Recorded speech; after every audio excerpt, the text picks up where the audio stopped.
एक गिटारची आवड असणारा हुशार मुलगा, आईच्या अमर्याद अपेक्षांच्या ओझ्याखाली दबलेला, अत्यंत कडक शिस्तीत वावरत असलेला हा राहुल 12वीच्या परीक्षेला बसतो.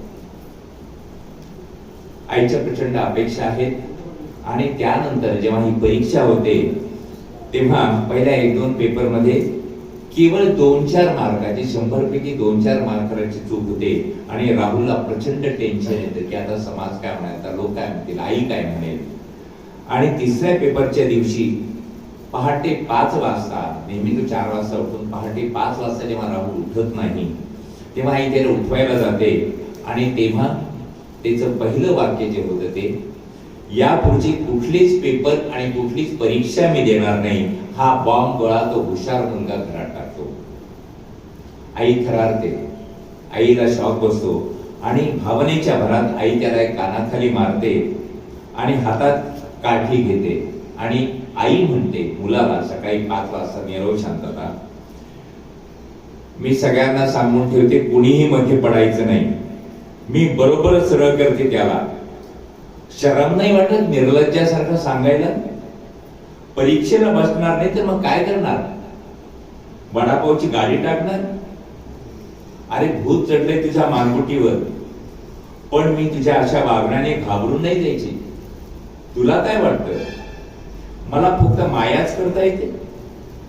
मम्मा म्हणजे काय गचक कवड्याची भावली आहे? 16 वर्ष तिच्या कुशीत झोपायचं आणि 17व्या वर्षी त्याच कुशीत लाथ हाणायची? अशी बरी मी लाथ मारून घेईन.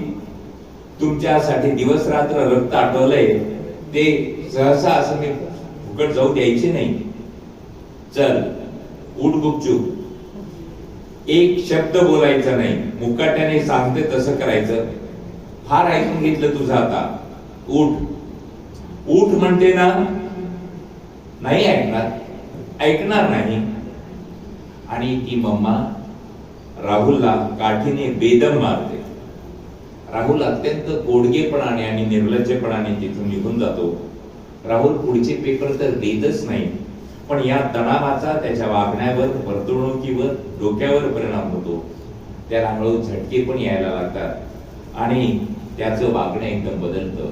आणि हसतं खेळतं घर, तिथं आई, मम्मा, पप्पा, प्रज्ञा आणि राहुली चौघांचा हसतं खेळतं घर त्याची फार वाट लागते.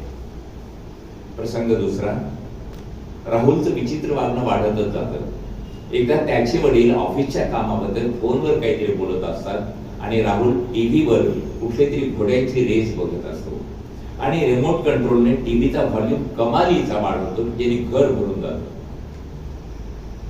आणि वडील त्या राहुलला सांगतात, अरे राहुल बेटा, राहुल टीव्हीचा व्हॉल्यूम जरा कमी कर, मी फोनवर बोलतोय ना. आणि राहुल ताडकन उत्तर देतो. त्याच्या डोक्यावर परिणाम झालेला आहे. ओ गप्पा पप्पा, रेस पाहतोय ना मी, दिसत नाही का तुम्हाला? कमान रेस बघता. कमान कमान कमान, बास्टर्ड, वाढव वाढव, अजून स्पीड वाढव, दॅट्स इट. तो बघ, तो माणूस मागे घुसतोय, बघ तो चीट करतोय. अरे चीट करतोय साला, जोरात, आणखी जोरात पळ, आणखी जोरात. Oh my goodness, accident, dead and gone, खेळ खलास, पूर चाप. आणि राहुल परत झटके येऊन तिथे पडतो. राहुलचे असं वागणं वाढत असतानाच प्रसंग तिसरा, शेवट. राहुलचं, ज्याने 12वीची परीक्षा या टेन्शन मध्ये दिली नाही, त्याला टेन्शन त्याचं प्रचंड वाढलं. आणि या तणावात, जसं मी माझ्या प्रत्येक घटना सांगतो, सबस्टन्स अब्यूज, व्यसनाच्या मागे लागतात मुलं. त्यात प्रत्येक एक जे आहे ना, ते प्रत्येक मुलांचं ते वेगवेगळं जाऊ देते. आणि ह्या तणावात तो सिगरेट प्यायला लागतो घरात पण. आणि हे पाहून तिची बहीण प्रज्ञा त्याला म्हणते, अरे राहुल चाललंय काय तुझं हे? अरे काय छळतोय सगळ्यांना आणि सिगरेटी काय फुंकतोयस? कुठून आणले पैसे सिगरेटसाठी? प्रज्ञा तिची मोठी बहीण म्हणते. तेव्हा राहुल, त्याच्या मनावरच परिणाम झालेला आहे, तो जोरात ओरडतो, ए तुझा काय संबंध? तुझ्या पर्स मधून नाही चोरले मी हे पैसे. फिजिक्सची 2 पुस्तकं विकली मी. आणि हो, खोटं नाही बोलत आणि कोणाला घाबरत पण नाही. सगळीच्या सगळी पुस्तकं मी यापुढे विकून टाकणार आहे. रद्दी आहे का ती रद्दी आहे, वर्षभर डोक्यावर घ्यायची, पुढे त्याचा उपयोग शून्य. 8वीची पुस्तकं म्हणजे 9वीची रद्दी, 10वीची पुस्तकं म्हणजे 11वीची रद्दी. फक्त रद्दीवाल्यालाच पुस्तकाची खरी किंमत कळली. मी त्याला म्हणलं फिजिक्सच्या पुस्तकाचे 10 रुपये दे. मी त्याला म्हणले फिजिक्सचं पुस्तक, तो म्हणला 10 रुपये द्या. तो म्हणणार आहे चल 10 रुपये दे, 10 रुपये. अख्खं बिलचं अर्ध पाकिट येईल त्यात. आणि खरं सांगू, पुस्तकांना मी त्यांची खरी लायकी दाखवून देतोय.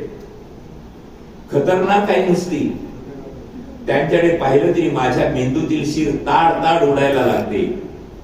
दिवस रात्र एक प्रचंड आवाज माझ्या मनात घुमत राहतो आणि तो माझ्या खोली देखील घुमत असतो. भूकंपट्टीचा हा जीव घेणा आवाज, शेकडो फॉर्म्युलाज, किचकट व्याख्या, बेडब आकृत्या, हजारो रायडर्स, लाखो प्रश्नोत्तर घुसपटून टाकतात मला. 12वीचा विद्यार्थी साला तुमच्या नादाला लागून 320 दिवस मूर्खासारखे भूकंपट्टी करत बसलो. पाठ सगळं तोंड पाठ. पुस्तकातल्या प्रत्येक पानाच्या नंबर सकट अक्षर न अक्षर पुन्हा पुन्हा भोगत राहिलो. काय फायदा झाला? ऐन वेळेस परीक्षेत 11 मार्काचंच आठवेना. पोटात गळा उठला. फक्त 89 मार्काचा मी पेपर सोडवला. त्यात पुन्हा 8-9 मार्क कापणारच. 20 मार्क तर इथंच गेले. खेळ खल्लास. फक्त 86-87% मार्क. माझी मेरिट गेली. मेडिकल इंजिनियर क्लोज झालं. मेहनत फुकट, वर्ष बर्बाद. आणि संगीता समोर आली तर मी तिला काय म्हणून माझं तोंड दाखवू? तिची प्रिय असेल. घाम फुटला अंगाला, हातपाय थरथरायला लागले. देशपांड्यांचा मुलगा मेरिट मध्ये आला नाही अशी आता सगळी समाजात बोंबाबोंब होणार. माझे हात पाय थरथरायला लागले. बाकी सगळे आरामात पेपर सोडवत आहेत. त्यांना सगळं आठवतंय, मग मलाच एकट्याला का नाही आठवलं? मला का विसरायला झालं हे? आज 11 मार्क गेले, उद्या 20 जातील, परवा 50 जातील. हाताची बोट माझी बधीर झाली. पेन गळून पडलं. मी ओक्सा बोक्षी रडायला लागलो. सगळा वर्ग माझ्याकडे पाहायला लागला. सर धावत धावत माझ्याजवळ आले. माझ्या पाठीवरून हात फिरवू लागले. मी त्यांचा हात भीतीने घट्ट धरला. शेजारच्या बाकावरचा मुलगा फिसकन हसला. हळूहळू सगळा वर्ग हसायला लागला. वाटलं इथून पळून जावं, दूर खूप कुठेतरी पळून जावं, पुन्हा कधीच कोणाला तोंडही नाही दाखवायचं. हसा साल्यानं हसा. आज हसताय तुम्ही, पण उद्या तुम्ही सुद्धा माझ्यासारखे रडणार आहात. तुम्हालाही उत्तर आठवणार नाही, कुणालाच आठवणार नाही. सगळ्यांना 0 मार्क पडतील. बोर्डाचा रिझल्ट 0% लागेल. मला हसतायत, क्यू करतात माझी, मॅड म्हणतात मला. अरे एकेकाला तुडव तुडव तुडवीन, पार चेंदा मेंदा करून टाकेल सगळ्यांचा. आणि राहुलला परत झटके यायला लागतात. आणि हा शेवटचा प्रवेश आहे 2. आणि शेवटी त्या बापाचं एक स्वागत आहे. बापाचं स्वागत. मुलगी कुठेतरी डायव्हर्ट झालेल्या साऊथ इंडियन तरुणाशी लग्न करण्याच्या विचारात. मुलगा असा वेडा झालेला, आई खचलेली आणि वडील हताश झालेले.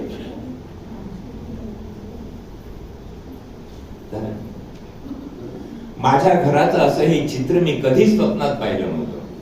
माझ्या हसत्या खेळत्या घराची पार पडझड होऊन गेली आणि ती देखील एका रात्री माझ्या डोळ्यात. इतका बेसावत कसा राहिलो मी? माझ्या मुलाच्या मनातली खळबळ मला समजू नये. कशी समजणार? त्याला जवळ घेऊन कधी विचारपूस केली नाही. त्याला बरोबर घेऊन कधी मोकळ्या हवेत फिरलो नाही. अरे मी मनमोकळं बोललोच नाही त्याच्याशी.